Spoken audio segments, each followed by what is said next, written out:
आज 21 मई 2026 है, दिन है थर्सडे का। कांग्रेस को लंबा इंतजार करना पड़ेगा सत्ता का। 20 सालों तक चल सकता है बीजेपी का दबदबा। ऐसा हमारा कहना नहीं है, ऐसा हमारा मानना नहीं है, ऐसा मानना है चुनाव विश्लेषक प्रदीप गुप्ता का।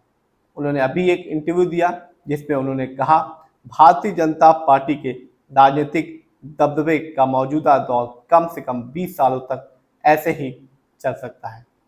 उन्होंने कहा कि बीजेपी तभी सत्ता से जाएगी जब बीजेपी का जो प्रदर्शन है, शासन है, वो बहुत ही खराब हो जाए, तभी बीजेपी सत्ता से जाएगी। और उनका साफ कहना है कि कम से कम इस समय को आने के लिए 20 साल लग जाएंगे। एक इंटरव्यू में प्रदीप गुप्ता ने कहा राजनीति में एक सीमा होती है। पहले कांग्रेस ने 1977 तक लगातार शासन किया।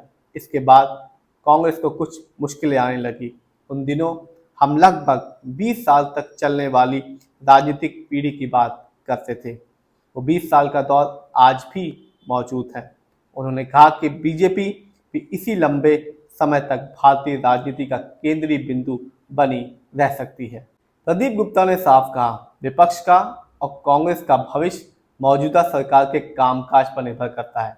जब किसी सरकार को बहुत ही बड़ा जनादेश मिलता है तो लोगों की जो उम्मीदें होती हैं वो और भी ज़्यादा बढ़ जाती हैं। और यदि बीजेपी लगातार अच्छा काम करेगी, अपने प्रदर्शन को खराब नहीं करेगी, तो ऐसा लगता है कि कांग्रेस और विपक्ष को लंबे समय तक विपक्ष की भूमिका निभानी पड़ सकती है। प्रदीप गुप्ता ने आगे कहा अगर आप 2029 की बात कर रहे हैं तो इसका मतलब है कि लगभग 15 साल कांग्रेस के लिए सत्ता से बाहर रहने के लिए। मुझे लगता है कि उन्हें पूरे देश को मनाने के लिए कम से कम 5 साल और लग सकते हैं।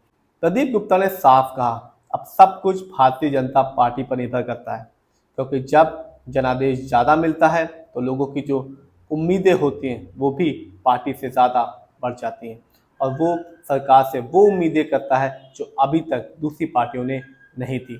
अब ये सब कुछ भारतीय जनता पार्टी पर निर्भर करता है, क्योंकि लोगों की जो उम्मीदें हैं वो हर चुनाव के साथ बढ़ती जा रही हैं और लोग अब और भी ज़्यादा जो महत्वाकांक्षाएं हैं वो भारतीय जनता पार्टी से रखते हैं।